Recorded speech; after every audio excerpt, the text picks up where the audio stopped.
Pursuant to Section 84-1411 of the Nebraska statutes, the next regular meeting of the Board of Education of Douglas County School District 0001 and the Board of Educational Service Unit Number 19 will be held on Monday, November 6th, 2017 at 6 p.m.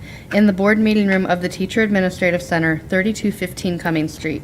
The agenda will be kept current and available for public inspection in the office of the Secretary of the Board of Education at the Administrative Building during regular working hours. Pursuant to Section 84-1412 of the Nebraska statutes, the public is hereby informed that a current copy of the Nebraska Open Meetings Act is posted in the board meeting room on the north wall. Please stand and join us as our Pledge of Allegiance is led by the Benson High JROTC.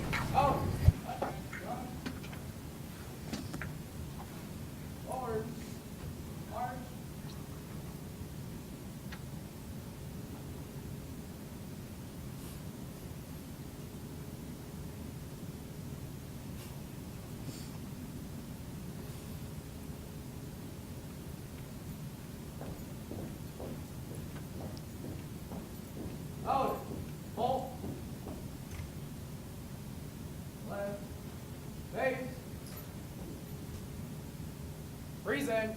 Arms.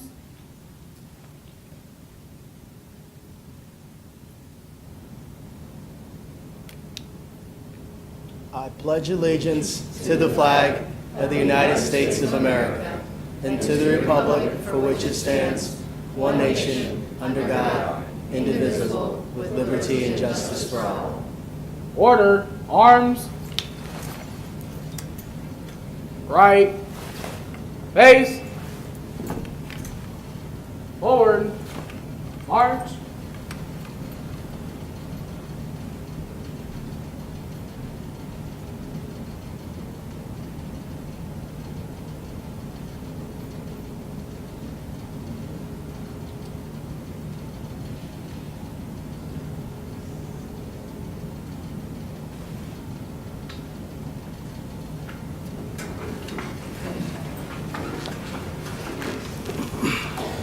Okay. Vice President Snow will now lead us in the OPS vision and mission statement. I'll start off with the vision. Every student, every day, prepared for success. And the mission, Omaha Public Schools prepares all students to excel in college, career, and life. Roll call, please, Mr. Ray. Cassidy, Here. Godding, Present. Holman, Here. America, Present. Perlman, Here. Ryan, Present. Scanlon, Snow, Here. Williams. Present. 8 present. And Mr. Scanlon did let us know he would be running late this evening. I would entertain a motion to excuse him, though, in case something prevents him from getting here. So moved. Is there a second? Second. All right, we have a motion by Mrs. Godding and a second by Mr. Perlman to excuse Mr. Scanlon. Roll call, please, Mr. Ray. Godding, Aye. Holman, Aye. America, Aye. Perlman, Aye. Ryan, Aye. Snow, Aye. Williams, Aye. Cassidy. Aye. 8 aye. Motion carries. We will move on to our OPS Proud Spotlight, and I believe Mr. Ray is introducing that tonight.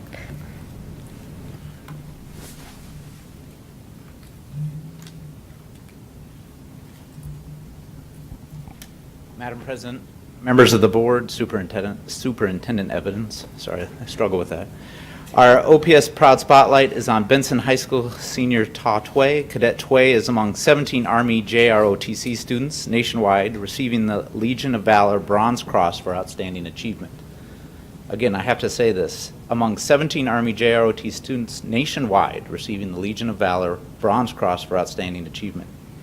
Cadets are chosen for the award based on leadership abilities, academics, community, and school activities, and JROTC participation. Cadet Tway is the Omaha Public Schools' 81st recipient of this prestigious award. 81st. We salute Cadet Tway for her outstanding achievement and now welcome Lieutenant Colonel DeBolt, Director of Army Instruction for OPS, and Cadet Tway to the podium. Thank you.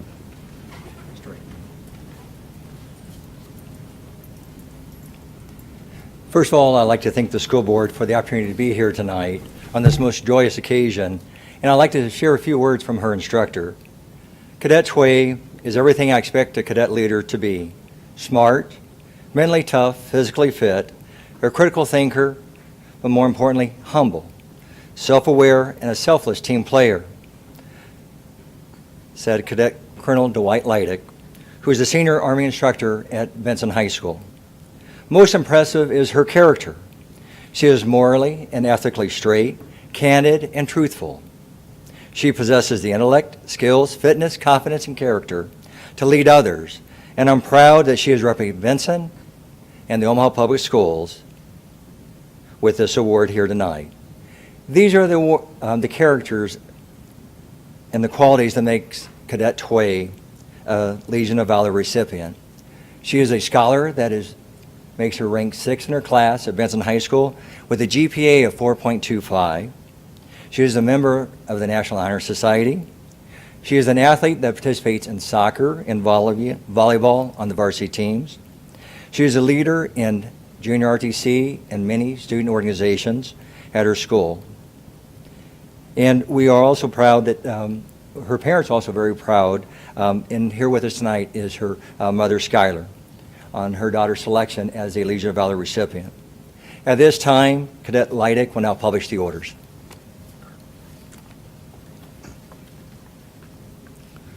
Attention to orders. The Legion of Valor of the United States of America. To all who shall see these presents, greeting.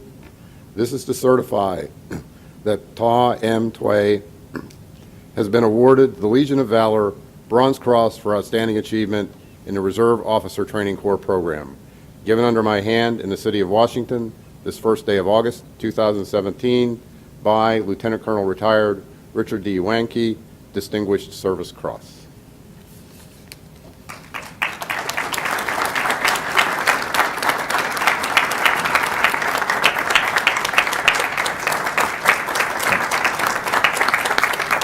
Thank you, Colonel Leidick. Presenting the award today is Mr. Merle Rambo. Mr. Rambo is Central Class of 1969 of Omaha Public Schools. He was our first brigade commander that was selected, and he was the first one to achieve the rank of colonel. He is also the 4th Legion of Valor awarded to an Omaha Public School student. At this time, I invite his Cadet Tway's mother to come forward as well, and we're going to go ahead and present the award at this time.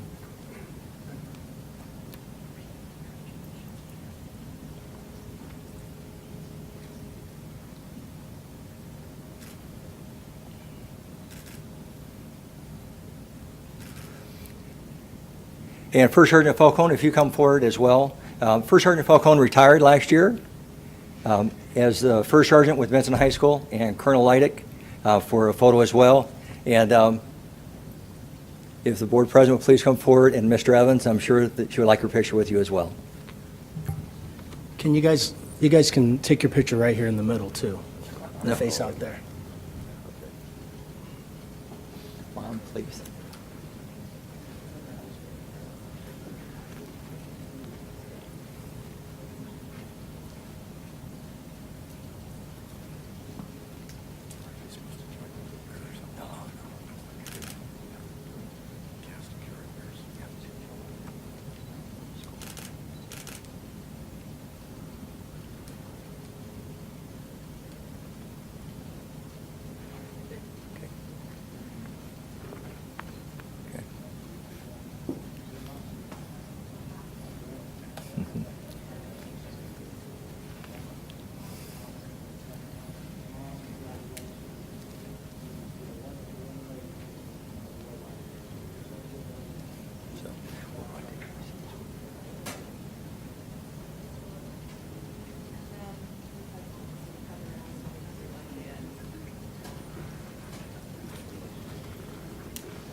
Right. Again, congratulations to Cadet Tway.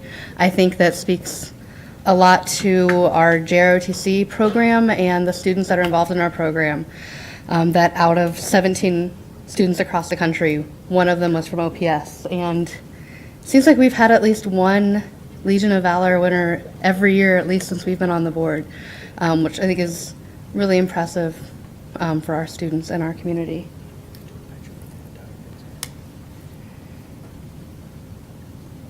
Yes, Ms. Williams. So I just wanted to say to the Benson, I'm a little emotional today, I don't know why, but to the Benson JROTC, ROTC, thank you all for representing not only yourselves and your families, but your school and our district in an amazing way. You are our future and you really make us proud. And so thank you for what you're doing, and just know that you're loved and you're supported beyond what you think you are. So thank you, and thank you to all the instructors that have put your hearts into these young people, because you are making a difference and it really shows. So thank you all.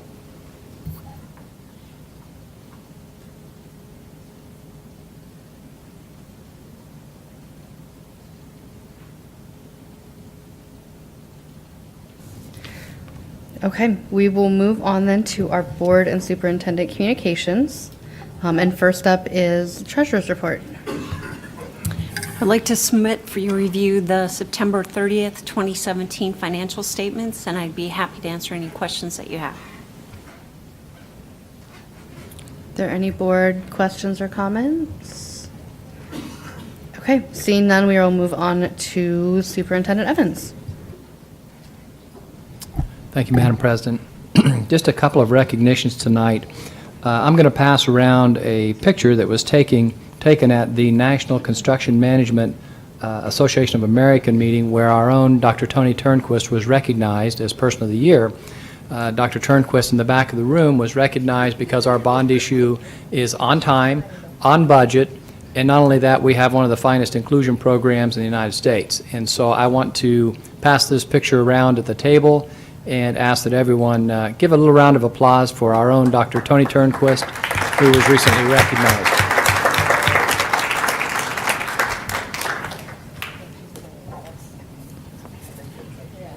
I might be in a little trouble, but she deserves a recognition, and we're certainly proud of a bond issue that's on time, on budget, and now we're nearly 75% through, and she obviously is our Chief Operations leader, and without her in that role, I don't believe we'd be as well off as we are today. So thank you for leading that team effort.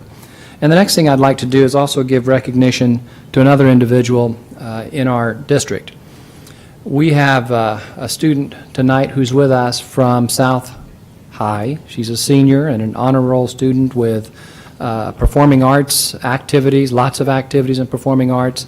And it's a student that about 2 weeks ago, her principal, Mr. Cano, shared a story that she'd written for her English class, and it really is an autobiography about her life. And so after reading it, I asked Mr. Cano if I could meet Jessica Mendoza, and he said, well, I think we could arrange that. So I went to Mr. Cano's office, and we had a great conversation, and I said, could you share your story with our principals? And so last Tuesday, in front of 100 principals, she shared a little bit about who she is and what her life is and has been. So I thought, with the board president's permission, if I could have Jessica just quickly share what she wrote one more time for our school board tonight, I'd like to recognize her efforts on that. So Mr. Cano and Jessica, if you could please come to the podium. Before I start, I want to give a special recognition to one person that helped me write this, Alan, and I want to give a special thank you to my friends for coming out, and also to everybody for letting me have this opportunity. My name is Jessica Mendoza, and this is my story, but as we like to call it, it's her story. My biggest goal at the moment is going to college. You do not realize how important college is to you until after you find out the chances of you going are very slim. As a young girl, you are told that you should aim for a university, that you should be ready by the time you graduate high school. They never told you that it is not actually your knowledge opening those doors, but instead it's a 9-digit number that I realize I do not have. Attending New York University is not only a dream of mine, but it has been a goal since I was in the 8th grade. Even if I do not attend NYU, the plan is to major in business and minor in the field of dance, wherever I end up going. The business aspect would be to expand my own business, Dream Dance Academy. On the other hand, minoring in the field of dance would give a boost to opening a pathway for my dance career. Little did I know that a 9-digit number is the only thing holding me back from chasing my dreams. But little do they know, I will give anybody a run for their money before I give up. I will continue to fight to overcome the 9-digit number and any other obstacle in the way of being the first one to go to college here in the United States. You need a 9-digit number to be something. Those 9 numbers are the ones that make up a social security. Doesn't mean not having one mean I do not have an identity. The real Jessica Mendoza was born on March 1st of 2000 in Huipana, Michoacan, with a very lengthy name. See, Hispanic parents think it's necessary that they give you every last name in the books. Jessica Jasmine Mendoza, alongside 2 other last names that I cannot say for safety reasons, is my full name. Where do they all come from? I barely know the answer to that question. But I can give you an accurate guess. My first name comes from my mother naming me after my grandpa, Jesus. In Spanish, Jessica means Jesusa. Jasmine was given to me by my mother in case she forgot my name was Jessica, which has happened. Being a single parent in Mexico, raising her first and only child is not the easiest. That is how it was for my mom. The moment she gave birth is the same moment she had to become my mother and father figure. In July of 2004, my mom made a life-changing decision to gather up money to head to the place of the dreams, the land of the free. From the year on, an undocumented young single mother had 4 jobs to raise money to give her only child a better future. April 2006 was the day she woke me up at 4 a.m. to meet a coyote. A coyote is somebody who guides you through the borders, who could either be trustworthy or ditch you. Attempt number 1. I remember observing 3 tall guys digging a hole into the ground while my mom and I stayed back. At times we would look up at the border mimicking it, tall black bars. When they were done, they told us to crawl under and to keep going until we got to the other side. The bars stuck out under, causing pain as we passed through the cold mud. Rocks stuck in the ground caused it to hurt more. Sadly, we got caught because of the mess we made. First attempt, failed. Second attempt began as the coyotes threw a rope over to the other side of the wall. My mom told me to get on top of one of their shoulders so I can be carried while they climb. This time, the helicopter caught us. Another bust. You would think 3rd time's the charm, but that was not the case here. I am positive everybody has heard of illegals walking through the desert. Well, we were in the same shoes as those people.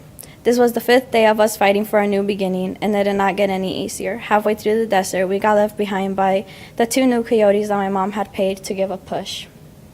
At the moment like that, you have 2 choices: to wait for immigration to find you and hopefully take you back home, or to walk back and find your own way home. At first, we chose option number 1. 4 days passed and we still sat in the same place, in the middle of nowhere, no water, no food, and we had nothing but hope laying in our arms. The same day we decided to walk back and find home on our own, resulting in another failure. It is hard to find courage after this. Days passed and we decided to try again, making it attempt number 4, the luxury package. How the new coyote liked to call it included a car, but never mentioned how he would use it. My mom and I met up with him on an early weekday. I do not remember much of it, but I remember witnessing my mother getting forced into the back seat. Minutes later, I was forced into the trunk.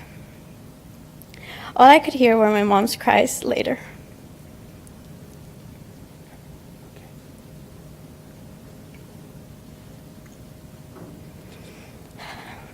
I could hear her from the back seat telling me that everything was going to be okay and that we would go home. We went home 3 days later like nothing ever happened.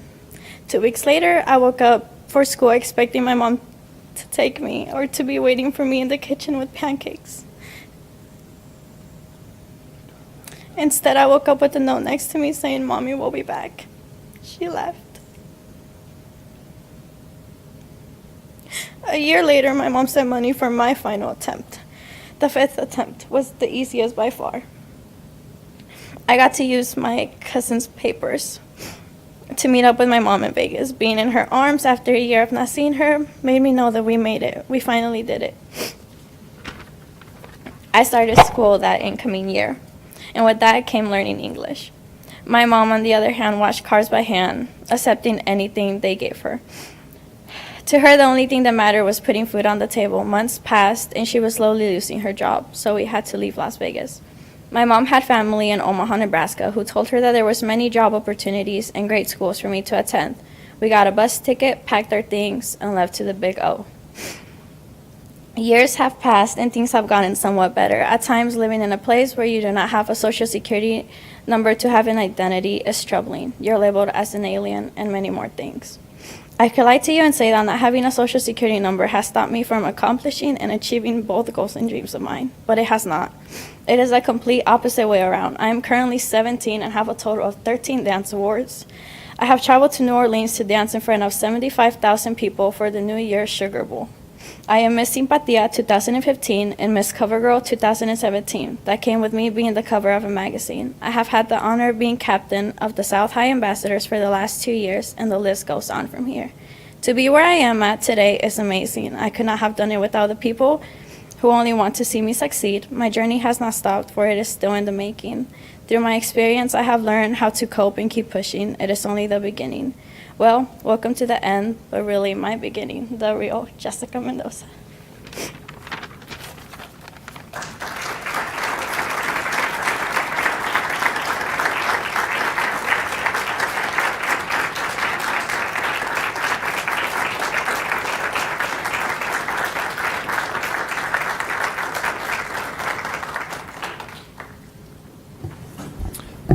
Thank you, Jessica, for being willing to share a personal story and for showing what persistence and true grit really is all about. And we talk a lot about that we never know what kind of challenges our lives are going to have, and we have 52,000 students, and we never know the kinds of journeys they've been on.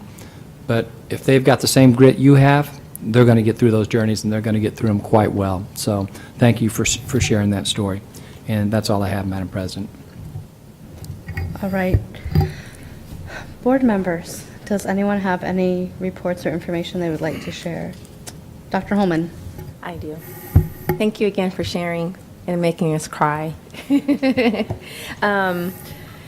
So the past couple weeks, I've had the pleasure of getting into many of the buildings across the district. There's so much learning and leadership that I can talk about forever that's taking place in our buildings, and we should all just be so very proud of what's happening in OPS and the things that are going on in the places that we're going as a district.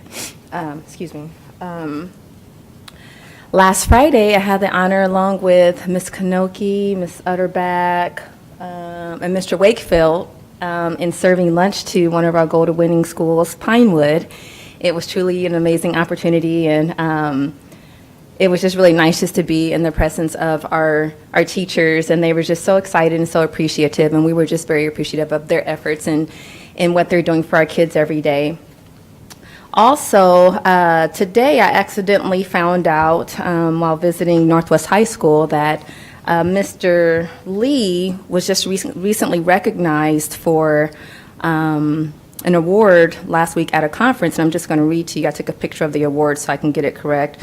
It's from the Midwest Symposium for Leadership and Behavior Disorders, presents the 2017 Outstanding Building Leadership Award to Thomas Lee for exemplary leadership in recognizing and enabling the potential in all students and staff.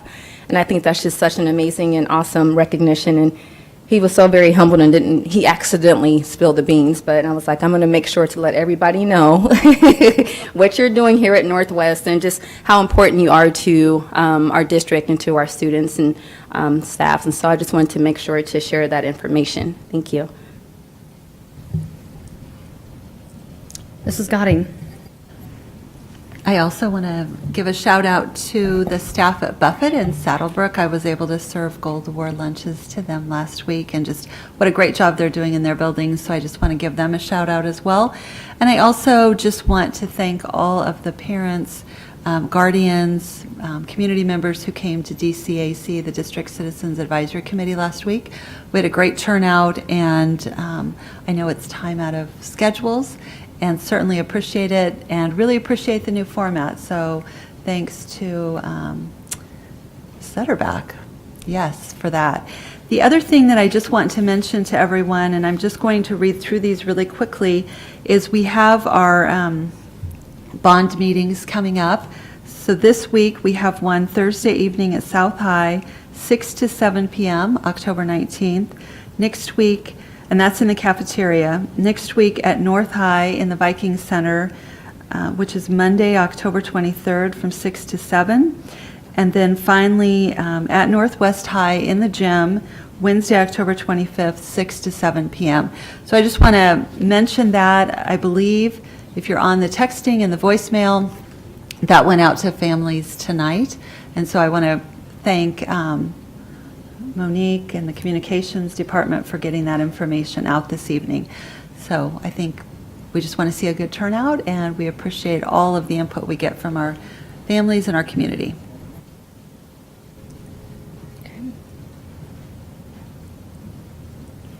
Mr. Snow? Well, I just wanted to give as many people that would like to attend the North Omaha Academic Excellence Series hosted by IMA. It will be Miss Yolanda Williams, Dr. Shavonna Holman, and myself, October 26th from 7 to 8:30 at Northwest High School. Talking about OPS, next steps, talking about the bond, talking about our superintendent search, and we're interested in our community's feedback on the process. So I hope you guys can attend.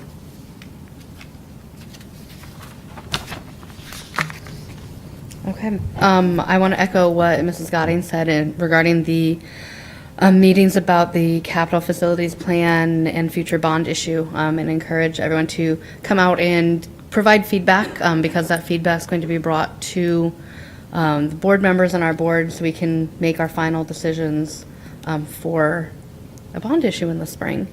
And then I also wanted to throw out a very large congratulations to the Bryan Middle School 8th grade boys and girls cross country team, because they both won city championships this year and got to take a fun lap running around their school building, which was fun to watch some videos of.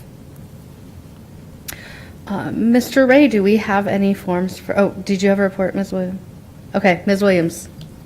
Although, I just wanted to thank Mr. Evans and all of the leaders across the district. It is National Bosses Day, and so I just wanted to take a moment to recognize all of the leaders in our district that are really taking this strategic approach. Yeah, you didn't. You failed your bosses, buddy. I'm just kidding.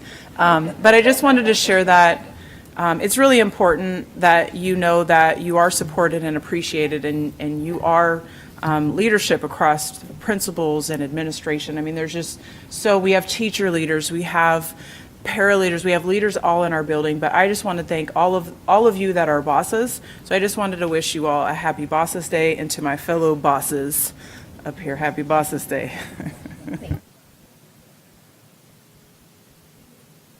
Oh, goodness. Any other board reports? All right, Mr. Ray, do you have any public comment form? No, I do not. Okay, we will move on then to our consent agenda. And I would entertain a motion to approve the consent agenda that's before us. So move. Is there a second? Second.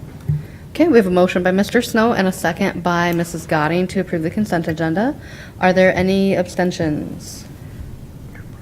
Seeing none, roll call please, Mr. Ray.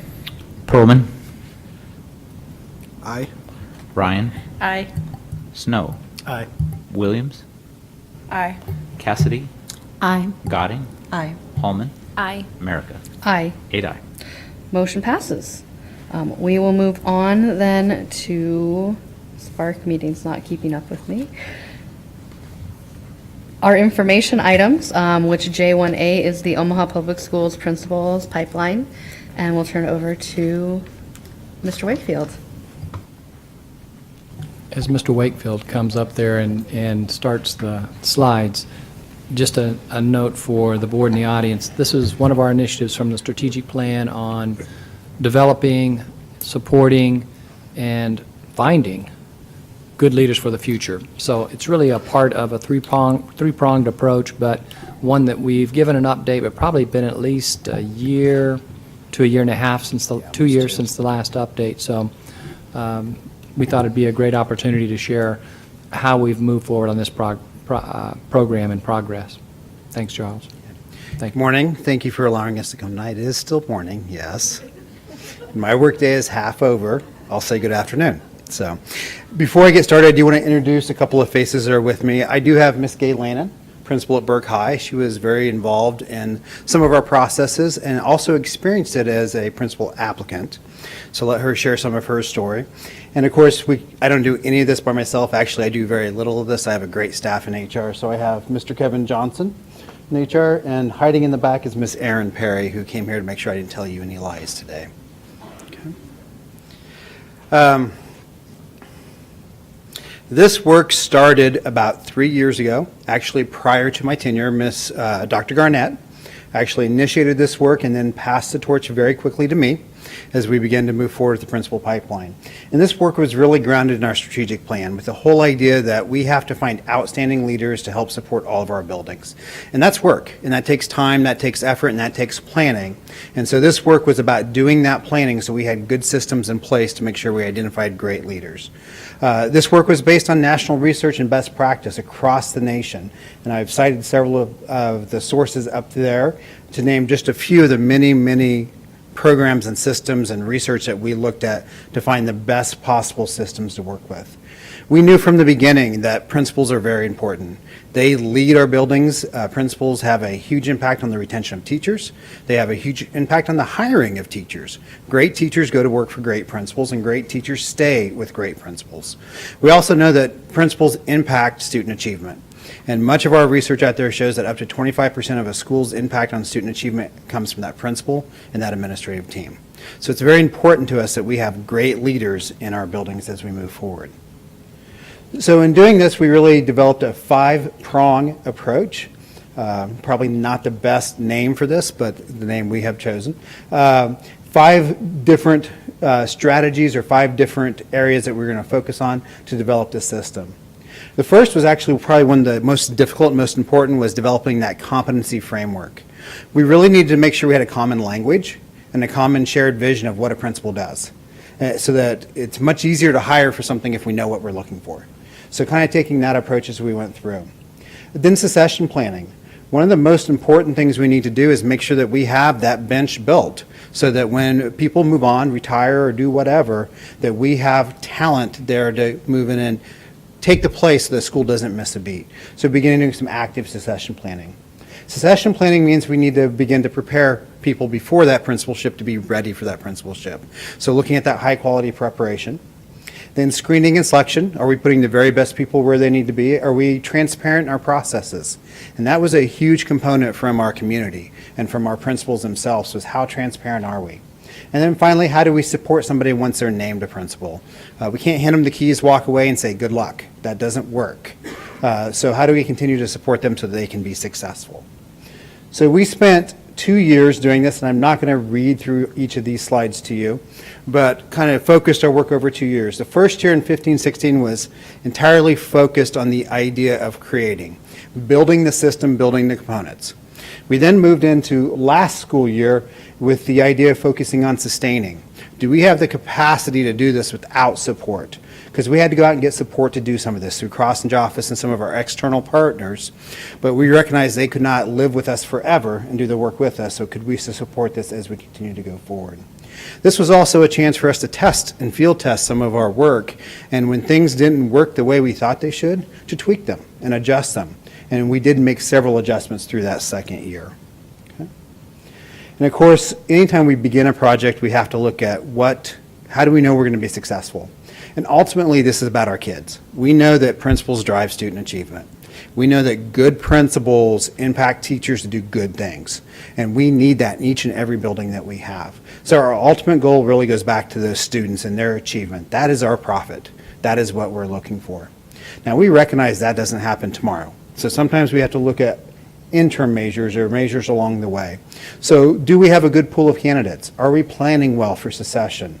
Can we fill vacancies with best candidates? Are we getting the community voice and being consistent with that community voice? Are we honoring schools' traditions and histories and past when we go out and look for leaders for buildings? All those things that we look at when we look at a building principal. This all started with that principal competency framework. And one of the big things we did early on was we recognized that HR doesn't know it all. We like to think we do sometimes, but we didn't. And even our partners, our consultants, they didn't know it all. We needed to get the voice of the community, and that's where Ms. Lannon helped us quite a bit, as we formed a design team of current principals, former principals, teachers, assistant principals, community members, to figure out what a principal does and what that common voice and vision was. And in that, we built competencies based around 4 domains and 8 competencies, and these are in more detail in the appendix if you would like to see some more of that detail. But our domains are student achievement engagement, so really focusing on kids first and foremost, instructional leadership, focusing on that curriculum and instruction, school culture and community engagement, and then strategic leadership, more of the operational pieces. Now I'm going to ask Ms. Lannon to speak a little bit about her work involved in kind of developing these competencies and what we did with that. Well, what I recall about the competencies is, number one, very much focused on results, but I was joined by other principals who were sitting principals and then those who work underneath principals. And actually, as I reflected, I thought to myself, I've worked with 7 different principals in my career. So I got I've had a lot of variety and things like that. But working alongside them, I think I was able to just bring a different perspective than maybe those who are right in the trenches doing the work. So that was valuable in just trying to round out these competencies and describe them in ways that was meaningful to me. And I can speak to it as a candidate. It was a nice thing that, just as we do with our students, we try to identify the targets for them, define for them what we want them to know and be able to do. This is very similar to what we want for principal candidates, to be able to describe in a way that makes sense to them. Do I have these competencies? Do I have strengths? Do I have weaknesses? What can I work on to prepare myself to be a good principal candidate? And this was probably one of the things that we spent the most time on. Not only did we have a design group work on this, we met with individual principals and community members to kind of vet the competencies. Do they make sense? We shared them with local universities as well.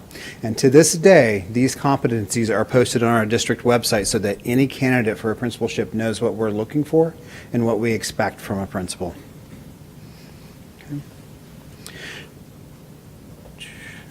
The next string or strand of our project was really that succession planning. We recognized very early on that in order to create a smooth transition with leaders, we needed to have a plan.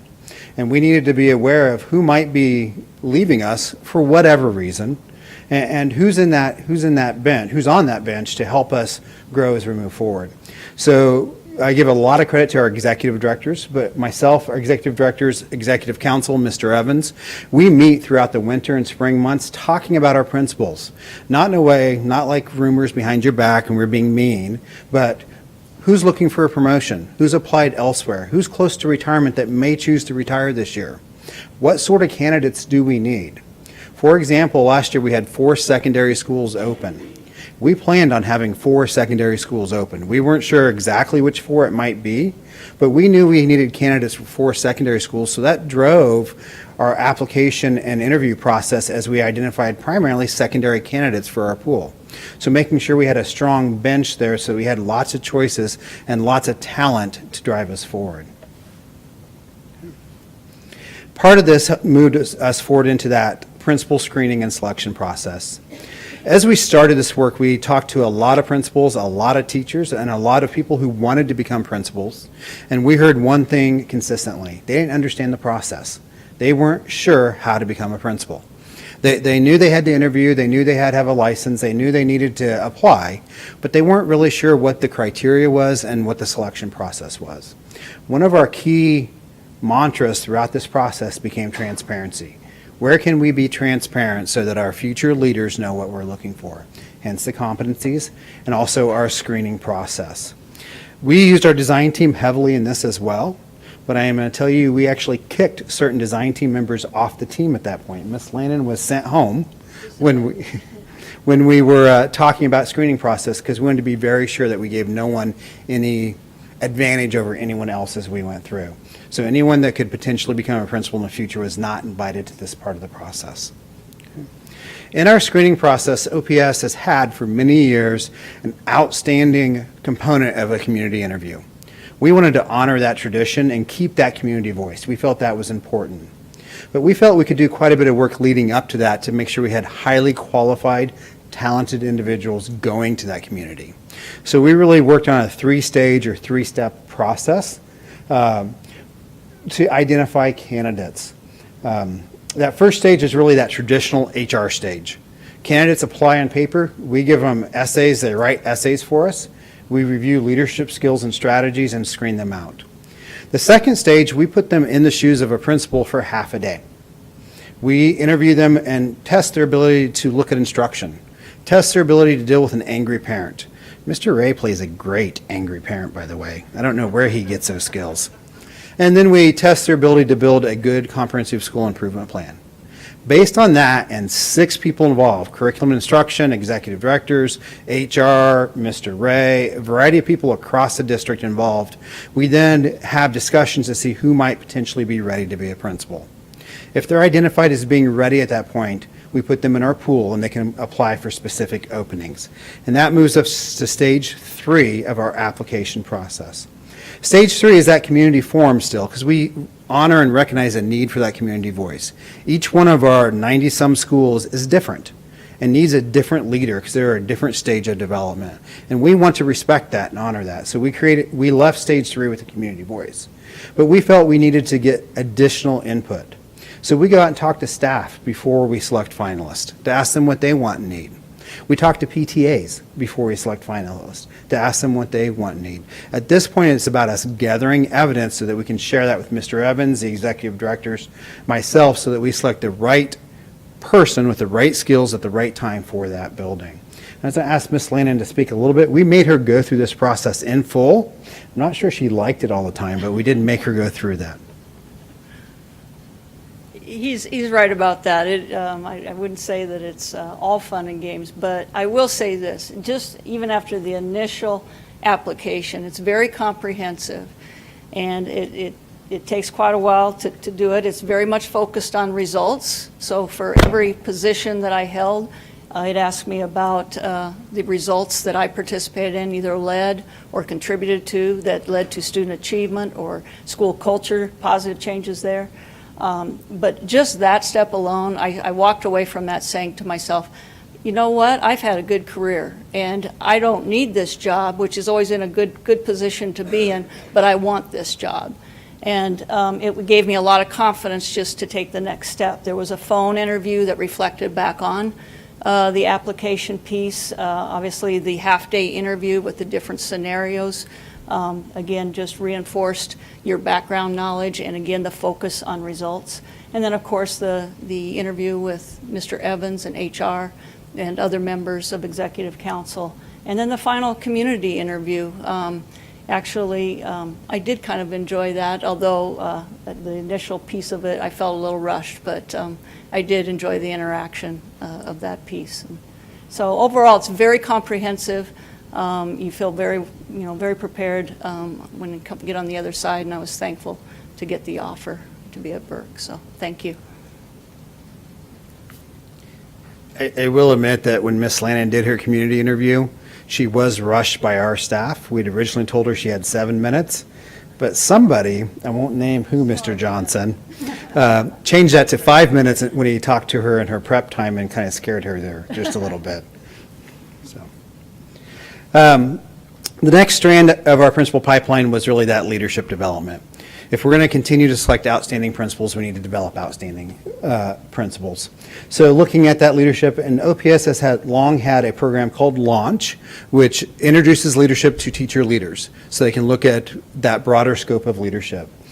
We recognized in talking to many people about Launch that we needed to update, refresh that curriculum. I do want to give a lot of credit to Dr. Chisholm here. He has led most of this work, working with current building principals to kind of refresh, update that curriculum and make it in practice today. So our building principals continue to teach and work with Launch curriculum as well. The final phase or component of principal pipeline is that new principal induction piece. And I'm going to go back to that day 2 interview, that day in the life of a principal. and the 6 adults sitting around a table talking about skills and strategies. We take notes during that session intentionally so that when a person is selected for a principalship, we have ideas of strengths and weaknesses, because induction has become individualized in many ways and supporting principals based at the level of need as opposed to some cookie cutter program that everyone gets the same thing. We're able to support principals individually with mentors, with one-on-one trainings, and again, with small group work and PLCs to do that. So that induction became very important to us. Again, I'd like to credit our executive directors with this work as well. They do most of the legwork in this area. So, a big part of our principal pipeline program last year was that sustainability. And this last slide, again, I'm not going to read to you, but we identified really 4 things that we need to continue to do as we move forward in order to sustain this and make this part of our culture. This can't be Mr. Wakefield's thing or Mr. Evans' thing or the ED thing. It needs to be an OPS thing. And we recognize the importance of having outstanding leaders, so this needs to be an OPS thing. We recognized early on, actually too late, that communication was not where we needed to be. Staff, principals, teachers, future leaders in our district, they recognize the individual components of the principal pipeline, but when we talked about the principal pipeline, they didn't put it all together as tied together. So we've been working this year on a communication plan with our communications department to make sure that we tied that together better, so our staff recognize what we were talking about. We recognize that we need to continue to collect data and feedback so we can be strategic with how we approach this. We need to continue to identify the right type of leaders at the right pace so that we do that. We recognize that we have a capacity need. This does take work. We have interviews that take a half day out of 6 to 8 people's time, and we do those throughout the year to begin to identify that. So where do we prioritize staff to make sure that we have the capacity to continue to do this? And finally, we recognize that we need to continue to grow our leaders. Launch is a great program, but probably not enough. We need to continue to find ways to grow and develop future leaders so that when they get that call, they're ready to step into that chair. I do want to thank, I'm going to jump to the end of the appendix here. I do want to thank both Sherwood Foundation and Lozier Foundation. Their funding and finance allowed us to do a lot of this work with partners that we probably would not have been able to do on our own. So I do want to thank them. And at this point, I would open it up for questions or gladly go sit back down and work on my computer. Either or. Right. Board member, Mrs. Gadding. I don't have any questions, but I just want to thank you all for the work that's been done. I know one of the first conferences I went to when I first came onto the board, so 4.5 years ago, I went to a session from another district on principal pipeline kind of creation. And so I got all the handouts and I took them back to Mr. Evans and I said, what are we doing about this? And how are you working on this? And this presentation is far more robust and clearly more embedded in the work that needed to be done. So I just want to thank you all for that. It's been great to watch community interviews. It's been great to be a part of the process and to see how it's improved. And in that, being part of the process, I've really seen higher quality in our candidates, maybe because they're more prepared, probably, and we're not just bringing someone in off the street and saying, okay, interview, and I think we've improved significantly in that area, and I remember that from my very first year. So thank you all very much. And I think slide 12 kind of isolates why we thought it was important to focus this at a board meeting. Oh, you're going to pull it up for me even. Especially that middle bullet point on the previous state where a third of the people who are doing the old program said it wasn't preparing them to do what we're supposed to be doing, which is increasing student achievement. And I think another important thing that I noticed throughout a lot of slides was our previous thing was kind of who you knew and who knew openings would be coming up and recommending people, and you had to be recommended to get into the process even. And now we've opened that up to say, if you are interested in being a principal, this is how you do it. This is what happens. If there's areas you need to grow on, we'll connect you so that you can grow in those areas to get to the point of being able to make it to that third stage of the community and school specific interviews. So I think that is an excellent move to show that we do care about our staff and our administrative leaders and developing them into the positions they're interested in. We've done a lot of work with the transparency piece. We recognize we have a lot of work still to do. But I do think it has greatly opened up opportunities for many people across the board, especially in the area of lunch. Dr. Holman? Thank you for the presentation. I know I did launch several years ago when I was an administrator, well, prior to becoming an administrator in OPS. And back then, it wasn't as popular as it is now. I know it's very popular, and it's pretty hard to get into because so many people that are very interested in the program, which even then was a pretty good program, but it sounds even more phenomenal now. And you mentioned that, are you in the process of developing a new, more rigorous principal preparation program? Are you working with the local universities in doing that? We have not started that work yet. We recognize that as a piece of work still to do. Okay. If you look in your appendix, you'll see a slide on that. Okay. We see, the gap we see right now is after selection for the principal pool, prior to getting a principalship. Where do we continue to develop you from that point to the principalship? And I'm not sure we have a good answer at this point for that. So it's something that we're looking at and looking to see what we do. I had a meeting today with a local university about something else, and this came up. And so it is something that we continue to talk about and ask for input as we continue to look forward. Awesome. Thank you. Mr. Snow? Again, I want to echo my colleagues and thank you guys for this program. Obviously, it's more popular, and there's tons of administrators and teachers and that would love to be in this program. Looking at your appendix on page 21, on slide 21, next steps, what does that timeline look like? We don't have a full timeline for this. This was in Cross and Jofface's, our partners' final report that they issued to us in August. So these are definitely things that we are looking at. The principal preparation between being selected in the pipeline and getting that principal, like I said, that it continues to be our biggest gap. Okay. It's something that we're exploring this year, and hopefully next school year we can begin to look at a timeline for that. We still need to finalize some of our capacity issues as well. Doing this work takes time, and we recognize that. It's important work, and we want to take the time to do it, but we need to make sure that we create that capacity so that we can continue to do that work. Fair enough. Thank you. Ms. Williams? So thank you, Mr. Wakefield. Actually, thank all of you, and hidden in the back there. So one, I've had the pleasure of working with some of our newer principals at the schools, and I have to say what a difference it makes in the culture with family community engagement, with instruction. It really, I mean, you walk into certain buildings and you can just feel the positive air. And I think this is a direct reflection of this.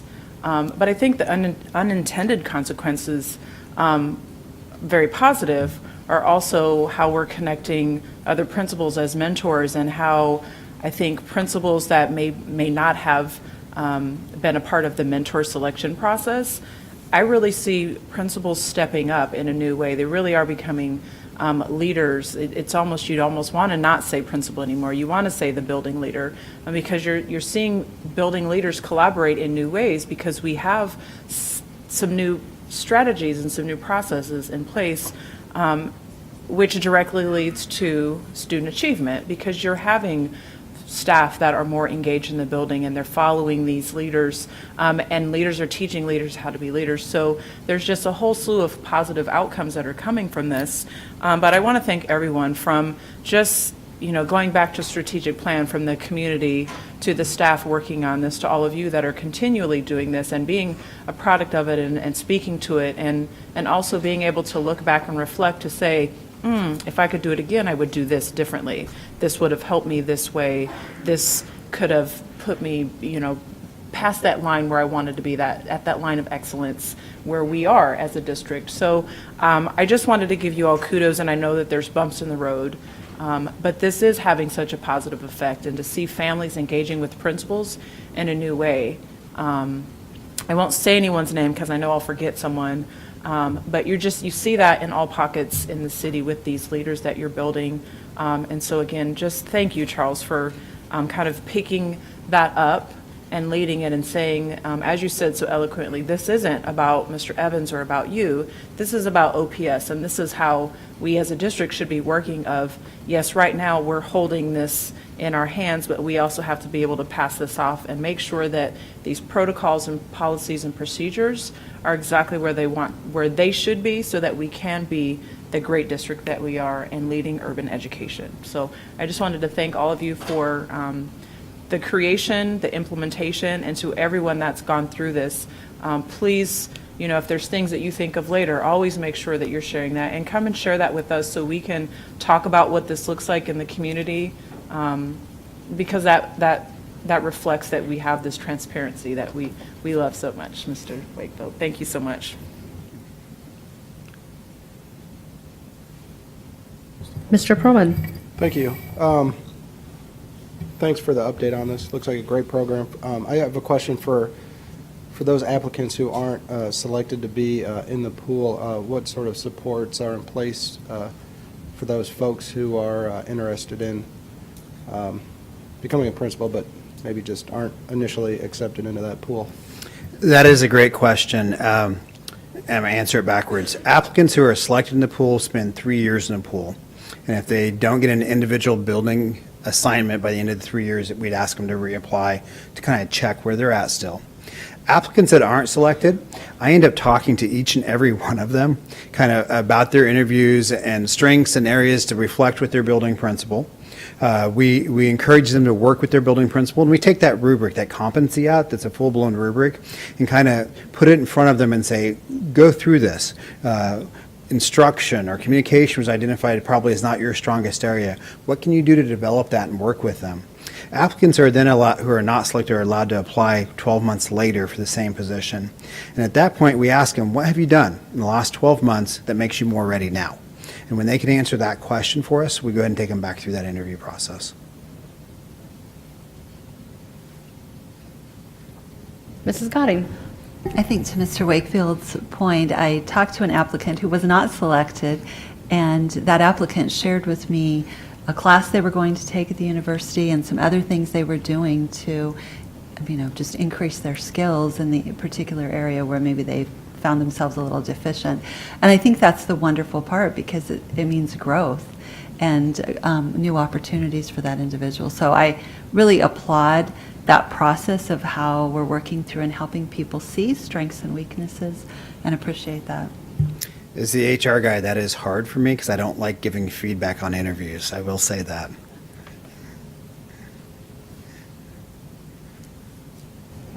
Mr. Evans. Thank you, Madam President. Just to give a little extra feedback to Mr. Perlman's question, I have seen cases where we've had an individual who even got to the final group of 2 that did community interviews a couple of times and didn't get selected in 2 times or 3 times. And some of those same individuals have gone back in other leadership roles within the building. Maybe they've become an instructional facilitator, they've become an SSL, and then they've come back a year later and gotten back in the pool. And we knew they were good candidates. They just, how we do the process where we take, typically it's 2 to the community interview, and we pretty much go with what the community says, which is staff and community at that building. And it is kind of difficult because then you've got someone who's been there now twice in front of a community interview, but we keep telling them, we think you have the capacity and skill sets, and you're going to get an opportunity, but it just didn't happen. But it doesn't mean you're not a good candidate. So that's kind of for a candidate that's gotten to the end road too, because sometimes that can be a bit challenging. But I wouldn't change that process if it was me. And I do think it is a system thing that people need to think about, how systems run. It should be bigger than Mr. Wakefield or myself. And it really has worked well for us. I think back to, about 5 years ago right now, there was some controversy over a bunch of principals that moved, and I think you had a room filled with folks that had T-shirts on, and I will tell you that we've not had any of that in 5 years. And that doesn't mean that every candidate that was selected and a community member supported that person more than the other, but I think they felt like they were a part of the process, they felt like they had a voice in the process, and so that's why we've not had a room like that in 5 years. We've not had that. Even if you weren't 100% with the candidate chosen, you knew the process and you had a role in the process. And the only time we've changed that is if we lose a principal if they retire or something happens where there's movement in June and you get so close to start of the school year, we have had to make some placements. But other than those cases, we've done community interviews. Ms. Williams? Well, but I also, I appreciate you saying that, Mr. Evans, and part of that was, yes, you know, there was that move, right? And so you looked for that paper in, was it April or May or whatever, and you're like, who's moving, who's doing what?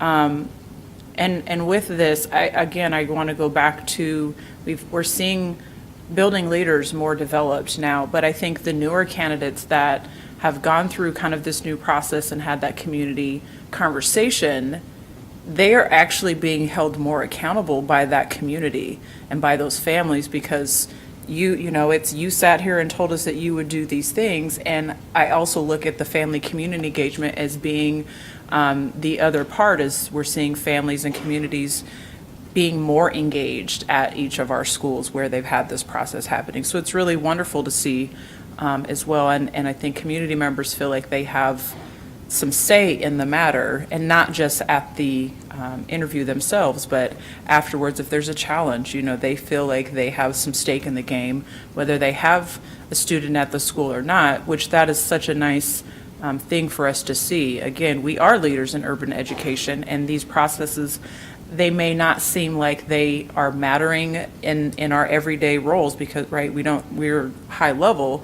But if we take a further step back, we look at this, these are the reasons why we're leading urban education, is because we took a courageous step, right, to say, okay, we're going to do things different, and it's not always comfortable, and listening and transparency. So, you know, we look at these things, and as we debate these topics or we have these conversations, I think that's the thing for us, not even on this specific, but moving forward, is remembering that we are leaders, and sometimes leaders are in the hot seat, and sometimes there's a lot of controversy around things that are risky, but those things that are risky are becoming, they're making us the district that we are, because we're able to take those risks, and we have community support, we have family support, we have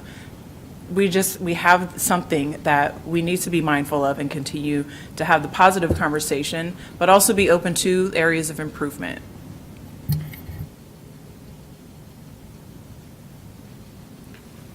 I think that was a good synopsis. Thank you all for coming and bringing us this information. I think it was very helpful to know how far we've come, and we look forward to seeing updates here and there on our next steps and how we progress forward to keep going in the right direction. Thank you. All right, we will move on to our action items, and that is J2A, which is the first reading of policy recommendations. Mr. Ray?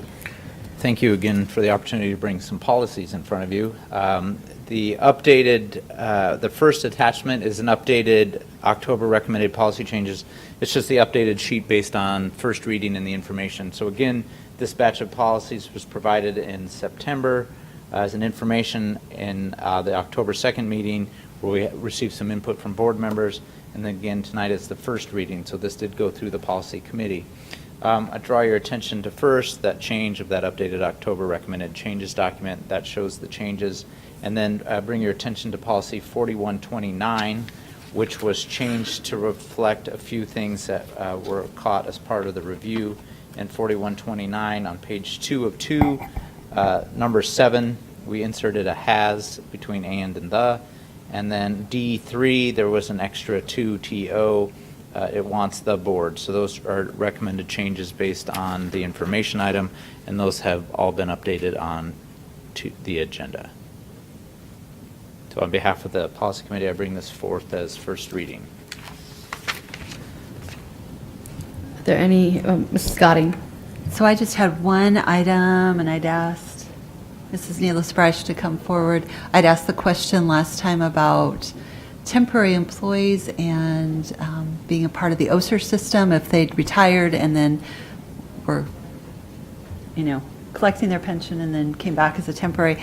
So she's going to explain to all of us the answer that I incorrectly assumed last time. So technically, a temporary employee, if that employee was in fact a full-time employee of the district, they could receive retirement benefits, and they could also be contributing and the district being matched with that individual, so they could be receiving retirement.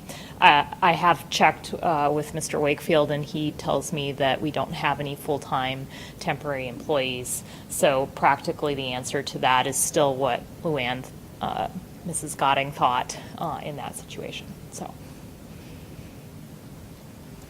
Thanks so much. Okay, are there any other board member questions or comments? I would entertain a motion if anyone would like to make one. So moved. Is there a Second. second? All right, we have a motion by Mr. Perlman and a second by Mrs. Godding to approve the first reading of our attached policies. Seeing no further discussion, roll call please, Mr. Ray. Ryan. Aye. Snow. Aye. Williams. Aye. Cassidy. Aye. Godding. Aye. Holman. Aye. America. Aye. Perlman. Aye. 8 aye. Motion passes. And these will come back on our next meeting agenda for a second reading unless. November 6th. On November 6th, unless anyone makes a motion to waive that. And we haven't historically done that, so if that is a happy thing. Mr. Snow. I move that, excuse me, I move that the Board of Education go into closed session for the protection of the public interest and for the prevention of needless injury to the reputation of individuals to discuss with the superintendent, secretary to the board, and legal counsel, negotiations, pending litigation, and legal advice. Is there a second? Second. Okay, we have a motion by Mr. Snow and a second by Dr. Holman to go into closed session. Roll call, please, Mr. Ray. Snow. Aye. Williams. Cassidy. Aye. Godding. Aye. Holman. Aye. America. Aye. Perlman. Aye. Ryan. Aye. 8 aye. Let me remind the board that the purpose for closed session is for the protection of the public interest and for the prevention of needless injury to the reputation of individuals to discuss with the superintendent, secretary to the board, and legal counsel, negotiations, pending litigation, and legal advice. Let the record reflect that the board went into closed session at 7:39 p.m.